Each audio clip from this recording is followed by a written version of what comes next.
How's the royal family? I pray that everyone is doing well.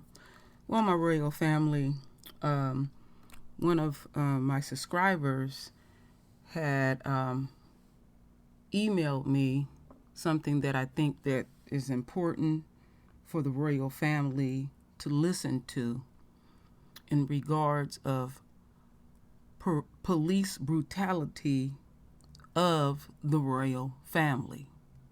And it's a 25-minute video, and I want y'all to pay attention to images, and I want y'all to closely pay attention to language and the subliminal messages that the enemy continue to project on the royal family. So, the useless Justice Department. Useless. All right? There ain't no other way to put it, because what continues to happen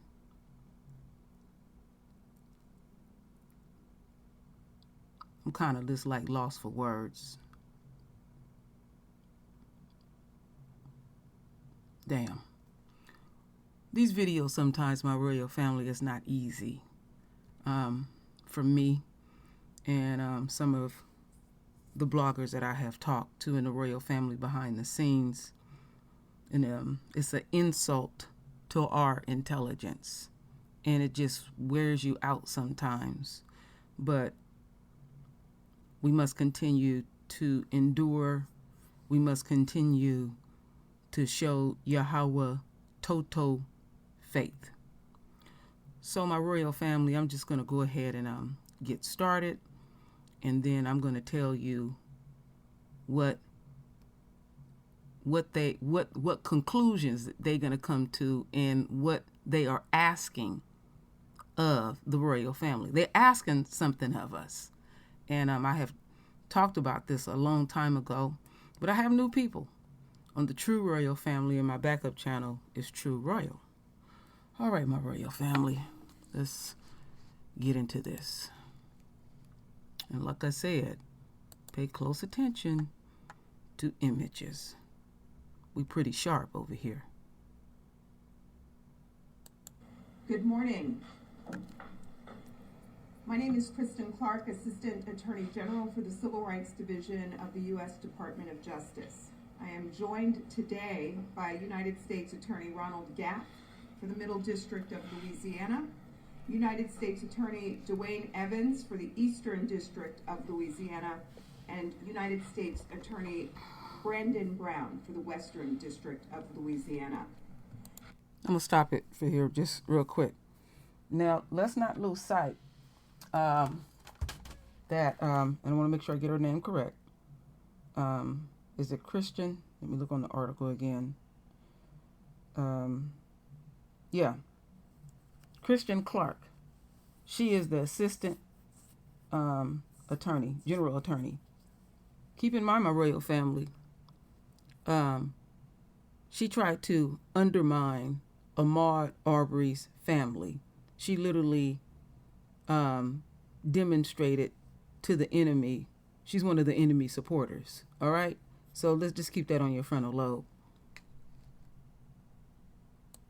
Today, the Justice Department is opening a civil investigation into the Louisiana State Police and the state of Louisiana to determine whether the Louisiana State Police engages in a pattern or practice of violations of the Constitution or federal law.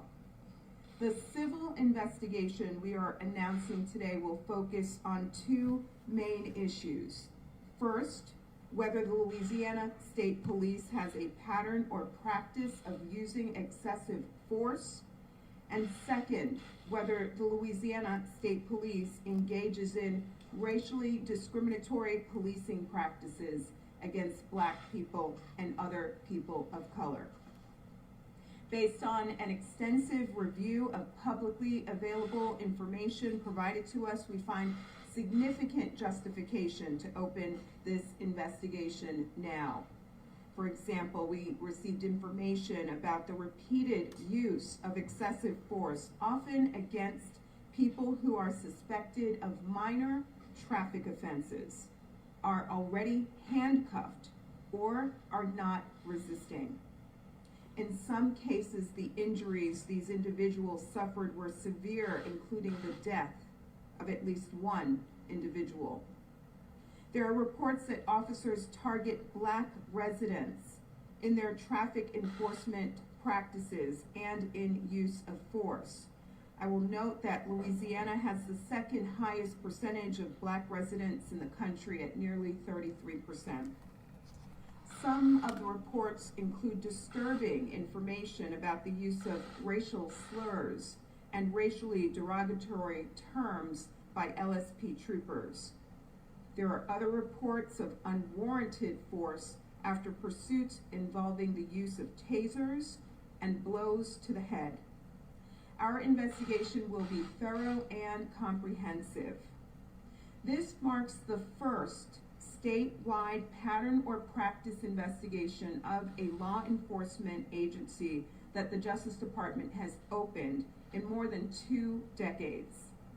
The investigation will also involve unprecedented cooperation among the Civil Rights Division and all 3 United States Attorney's offices. We will review incident reports, body-worn camera footage, and other data and documentation collected by the department.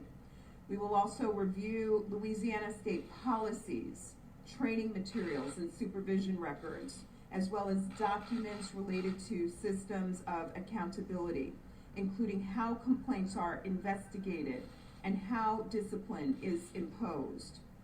We will meet with community members throughout the state of Louisiana, and we are opening a voicemail and email box line so that people can submit information directly to the department. We will meet with command and line staff and will participate in ride-alongs to ensure that we understand officer interactions with the community. One thing we have learned over the decades is that we must work collaboratively with the community across the state, as well as with state officials. The Justice Department takes these steps in every pattern or practice investigation with the goal of ensuring that policing policies and practices are constitutional and lawful. As in every Justice Department investigation, we will follow the facts and the law wherever they lead. We have no preformed conclusions. If there is reasonable cause to believe that there is a pattern or practice of constitutional or statutory violations, we will issue a public report outlining our conclusions. If violations are found, then we will aim to work cooperatively with the state to reach an agreement on the best remedies. If an agreement cannot be reached, the Justice Department is authorized to bring a civil lawsuit seeking injunctive relief to address the violations. Today's announcement marks the 5th pattern or practice investigation opened since the start of this administration. The Justice Department's investigations into the police departments in Louisville, Minneapolis, Phoenix, and Mount Vernon, New York are ongoing, and we have secured cooperation from all of those jurisdictions. In each of these investigations, including the one that we are opening today of the Louisiana State Police, our goal is to promote transparency and accountability, which ultimately will increase public trust. I'll note that this investigation marks the 75th investigation of a law enforcement agency conducted since Congress entrusted the Department of Justice, and only the Department of Justice, with the authority to conduct pattern or practice investigations of law enforcement agencies. We take this responsibility seriously. Every American, regardless of race, has the right to constitutional policing. And we know constitutional policing is necessary to ensure public trust and to enhance public safety. We know because we have seen in our settlements across the country and over the years work to improve real-life interactions between law enforcement and the communities they serve. Recently, for example, the independent monitor for the Seattle Police Department consent decree reported a significant decrease in the use of force since 2014, including a 60% decrease in the use of serious force. Where Seattle officers once quickly resorted to the use of batons, they now use them rarely to strike individuals. More generally, our settlements also produced improved training for officers, enhanced systems of accountability, and greater transparency with the public. Finally, this civil pattern or practice investigation of the Louisiana State Police is separate from the Justice Department's criminal investigations. We recognize that there is intense public interest in the events surrounding the tragic death of Ronald Green. As U.S. Attorney Brown stated earlier this year, the Civil Rights Division and the U.S. Attorney's Office for the Western District of Louisiana are conducting a thorough criminal investigation into this matter. That investigation remains ongoing, and we are limited in what we can say at this time. However, we do want to make clear that the civil pattern or practice investigation that we are announcing today is separate and apart from any other criminal investigation. This investigation will be conducted jointly by the Justice Department's Civil Rights Division and the U.S. Attorney's offices across Louisiana. We've just briefed Governor John Bel Edwards and Superintendent Lamar Davis about the investigation, and we are pleased that both offices have pledged their support and cooperation. They recognize that we share common goals, ensuring that law enforcement officers act in a lawful and constitutional manner, which furthers public trust and public safety. We look forward to working with the state of Louisiana and the state police towards the shared goals of ensuring constitutional policing and fostering greater cooperation between law enforcement officers and the community members that they serve. I want to invite now U.S. Attorney Ronald Gath to the podium. Thank you. Good morning. I've been the United States Attorney for the Middle District of Louisiana for the past 6 months, but I've prosecuted cases in this geographical area for over 20 years. Over the last 20 years, I've seen both crime and prosecution evolve. Crime has reached unthinkable heights. Normal, everyday offenses, ranging from the violent murder of children, possession of illegal guns, child exploitation, and theft of federal and state dollars. Law enforcement has also changed.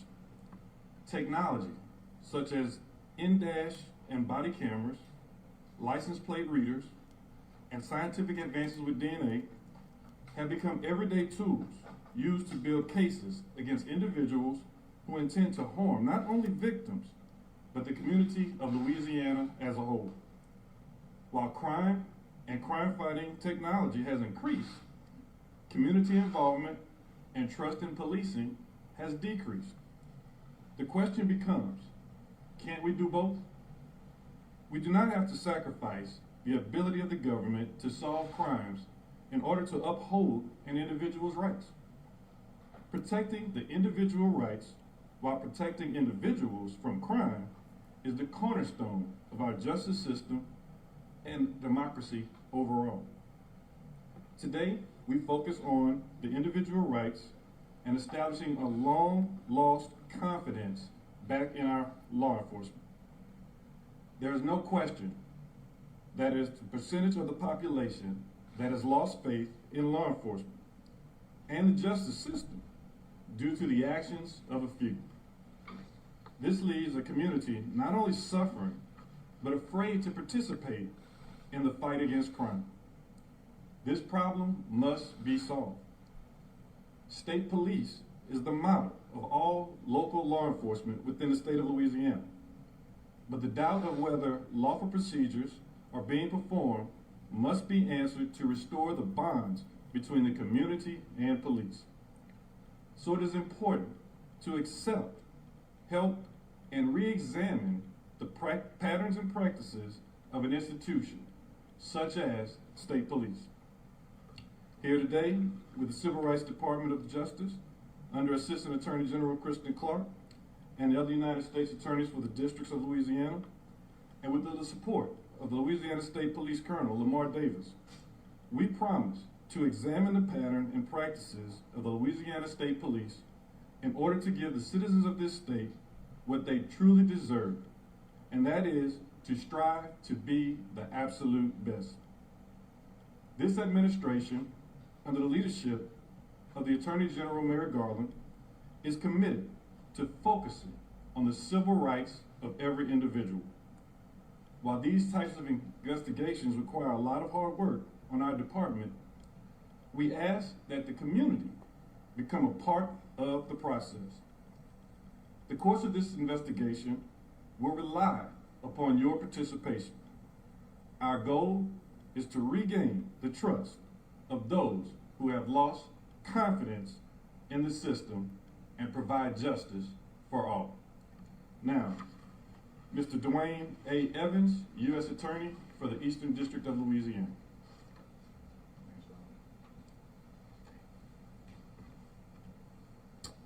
Good morning. This is a very important day for the state of Louisiana. The vast majority of Louisiana State Police troopers honor and support the Constitution of the United States. They are dedicated, hardworking public servants who risk their lives daily to protect our communities. But we cannot ignore any allegation of constitutional violation, much less one alleging a pattern or practice of unconstitutional policing. No one should be deprived of the protections of our federal and state constitutions. Under the law, we are all equal and entitled to just, efficient, consistent, and constitutional law enforcement. That is why we're all here today, to make this joint announcement. In doing so, we pledge to conduct this investigation fairly.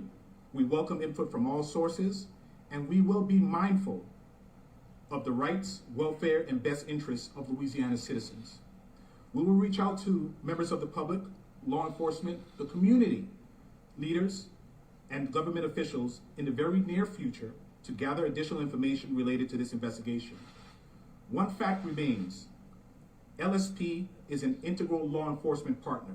Their public safety and highway patrol missions are vital to the success of our federal and state partnerships and respective crime reduction efforts. Indeed, we must all work together for the sake of all of our citizens. Know also that once this investigation is complete, our partnerships will strengthen and an even greater Louisiana State Police Department will emerge. And now I would like to introduce U.S. Attorney Brandon Brown to the stand.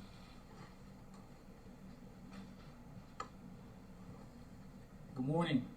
My name is Brandon Brown, and I'm the U.S. Attorney for the Western District of Louisiana. Today I join in announcing the opening of the Justice Department's civil investigation of the Louisiana State Police. This effort will be led by experienced career attorneys from the Justice Department's Civil Rights Division. Locally, Karen King has joined me today. She's a longtime AUSA in our Lafayette office. She's a well-known community servant from the Lafayette area, and she will be our district's point of contact with the Civil Rights Division. Being a law enforcement officer in 2022 is not easy. It is not easy. This has actually been the case for a very long time because of the nature of the occupation. Police officers are trained to put others in the protection of the community before and above their own safety. I want to thank the law-abiding men and women of Louisiana State Police and all law enforcement agencies for sacrificing their lives for the betterment and the protection of our community. It's tough being a law enforcement officer for the reasons just mentioned, but it's compounded by those who might see themselves as being above the law eroding the public's trust in law enforcement and making it even more difficult for the vast majority of officers who perform their duties with honor and distinction. I grew up in Northeast Louisiana, and I was fortunate to personally know my childhood hero. I wanted to be just like him, and in retrospect, it was not necessarily because of what he did from a career standpoint, but it was because of how respected he was, and more importantly, how people trusted him. That childhood hero is my father.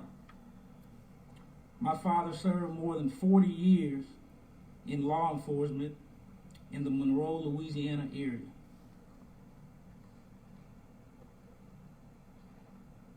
Excuse me.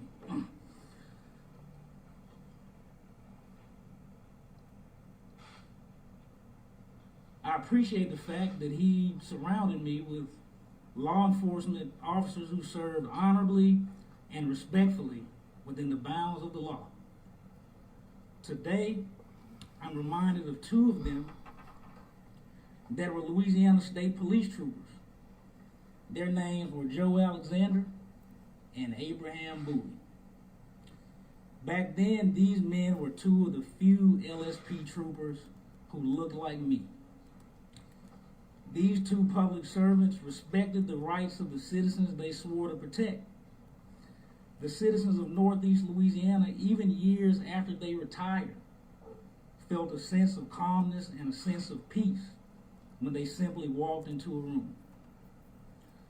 My father's partner at the Monroe Police Department was also a big part of my childhood, and something interesting about him is, to the contrary, he did not look like me. Nevertheless, Don McClanahan was well respected in the African American community. Regardless whether a police officer looks like Trooper Alexander, Trooper Bowie, or Major McClanahan, any law-abiding citizen should indeed feel a sense of calmness, decency, and order when in the presence of any law enforcement officer on or off duty. Unfortunately, many citizens of Louisiana have lost or never even had that feeling when coming into contact with law enforcement because of a few officers who have broken the law and abused their authority. When officers break the law, they violate their oath and undermine the community's trust. And once that trust is lost, it's hard to restore. The investigation we're announcing today will assess whether the LSP engages in use of excessive force and discriminatory conduct, singling out African Americans and other minority residents for mistreatment. If we find that a pattern or practice of such misconduct exists, one of our objections will be to find ways to regain the public's confidence in law enforcement. Because we know that when law enforcement officers respect the constitutional rights of the people they serve, they make it more likely that individuals would trust and cooperate with police, which in turn makes law enforcement more effective in combating and preventing crime. In the days to come, our team looks forward to speaking with residents and community groups, LSP leaders, and officers, and others who can provide information relevant to our investigation. They will all offer an important perspective and can provide our investigators the information they need to conduct a thorough assessment. We ask that anyone who has information relevant to this investigation contact DOJ via email at community.mypd@usdoj.gov. community.louisiana@usdoj.gov. We appreciate the Justice Department's time, resources, and attention that will be devoted toward reforming and stabilizing the Louisiana State Police ability to fight crime at the highest level in this state. And now we'll open it up for questions. The advocate, Travis? Go ahead. Jim Mustian, the Associated Press. Lawmakers and advocates have been calling for this action for well over a year. I was hoping you could help us understand a little bit more as to why this is happening now, and what ramification that might have Ensuring constitutional policing is a top priority for the Justice Department. We've opened, this marks the 5th pattern or practice investigation that we have opened under this administration. We evaluated the information and public complaints and other materials that provided a picture of some of the potential issues with Louisiana State Police, and that has brought us to this point where today we are opening formally our investigation. But do know that this is a top priority for the Justice Department. The advocate? Sure. ER Proud? Yeah, so you said you were doing this investigation. Do we have a timeline on when this might be published? We are very pleased that Colonel Davis and the Governor's Office have pledged cooperation. With their support, we expect that we will be able to move forward with our investigation expeditiously. We will review the documents and data that they provide. We will participate in ride-alongs. We will interview command and line staff. And once we complete that investigation, we will publicly share the results of our investigation. The state's cooperation will go a long way in ensuring that we are able to move forward in a timely manner. WAFB, Kevin? The reports and some video that you're citing as the launch of this investigation have been out for quite some time. Why launch it now, and why should members of the public feel confident that this investigation will result in legal action when we see a dozen investigations and they haven't concluded or they're not really resulting in much action? Right. We appreciate the urgency behind many who have been calling for constitutional policing in our country. The Civil Rights Division is committed to this work, and in partnership with all 3 U.S. Attorney's offices, we look forward to carefully and closely examining the Louisiana State Police, and will publicly share the results of our findings. We have 4 other pending investigations across the country. This work is a top priority for the Justice Department. Travis, do you have a question for? I'm good for now. You did? Okay. Guess all time we have a question. Thank you. Yeah. I'm sorry, I didn't see you. Go ahead. Yeah, we just wanted to ask if, not only us, but every other station, our newspapers now have been covering the Ronald Green case extensively, and then now you got it actually being investigated by the Capitol. Would this have been picked up by you guys if it wasn't for all of that? Our investigation today was based on publicly available information.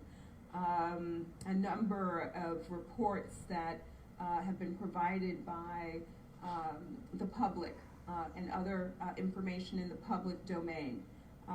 We are aware of the tragic death of Ronald Green, but know that this matter is separate. This is a civil investigation that is separate and apart from any criminal investigation.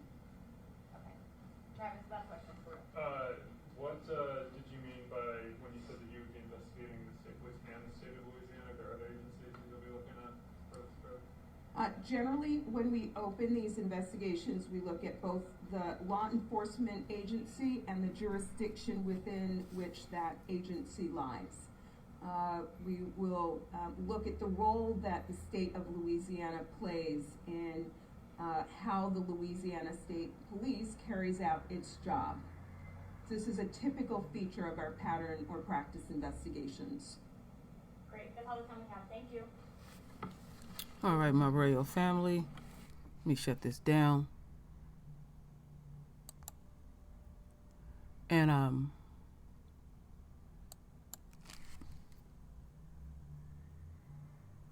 so the first thing I had said, my royal family, is to pay attention to images and pay attention to language. So all you see is black folks. Now, always keep in mind that when you see folks that look like you and I, they have demonstrated something to the enemy that the enemy trusts. They have showed the enemy that they are willing to sacrifice their own to be in those positions. Y'all know what I said early about Christian Clark and how deceitful she was towards Ahmaud Arbery's family. We've been down this road so many times, not a damn thing will happen. And so what they are asking of us, my royal family, is how can we continue to police in what is an acceptable way to continue to brutalize you, where the police departments throughout the United States are not being judged. Isn't that insane, my royal family? Something that I do not like, I have heard many people in the black community that have family members brutalized by the police or killed say, well, you didn't have to do it this way, you could have did it that way. That's not acceptable either to me. You keep your hands off of us. We have seen numerous videos where we don't have a gun and they got to set up some type of narrative. They fear for their life. I seen you going for your waistband. It's the same damn rhetoric. We know the police. So what is the other message? Well, this is something that came to my mind as I was listening to the video earlier, was that the other message is, or let's say, put it to you like this. Well, sort of a message. Yeah, it is a message too. So we know the foundation of the police department in America. And so, yeah, okay, it came from the overseers. So basically, throughout the United States, these police departments to me are like plantations. And each individual police department or unquote plantation, they have a way that they gonna handle they niggas. Straight up, they niggas. And they don't want the Justice Department to tell them how they go about handling us. But when it reach to their level and they are forced to do a sloppy investigation or no investigation, isn't it ironic that those departments end up getting more money based on unquote training? No, it is their nature. These folks want to keep us in line, and if they get a wild hair up their ass that day, and if they decide to shoot us, they have a whole system in how they operate. And they keep, you know, like I said, listen to what they were saying. They are saying only a few. No. That is the opposite of that. Because this shit is excessive. This shit happens day in and day out, every millisecond. And then you got the nerves to come to us and say, okay, we're going to police you in a different way. And is this acceptable? See, they'll even set up these committees where it's folks that look like you and I in small communities and get these people indoctrinated where we'll go along with being brutalized in a different way. You know, she was even saying, well, up in Seattle, you know, they rarely take the billy club out and beat the dog shit out of you. Well, did they write into their books, don't stump anybody? Maybe they stump you. They're going to find a way to inflict violence on you some kind of way. Put the handcuffs on real tight. Maybe they got a way they want to shove you in the car. They're going to find some kind of way, you know. And they always going to throw up if one of us possibly have a criminal record, you know, because that's supposed to sway our thinking. And it has swayed a lot of our thinking. We get to, some of our folks, and this is the side effects of white supremacy, some of our folks think like the enemy. And it's some of our folks out there that are part of these police departments that see this stuff going on, and they give a message like, you report us, oh yeah, you're going to have to deal with the good old boys. You know, my royal family, there's nothing more I can add. This is just, to me, is disrespectful, because what conclusions are going to come? They are not going to do nothing. They just going to keep making sure that they get more money in their departments to do some fake training. That's it, and that's all. So this is a big insult to our intelligence. So I'm going to leave it right there, my royal family. So render your voice with your beautiful divine words. And as always, my royal family, I thank you for your love. I thank you for your support. And with that said, Ashe.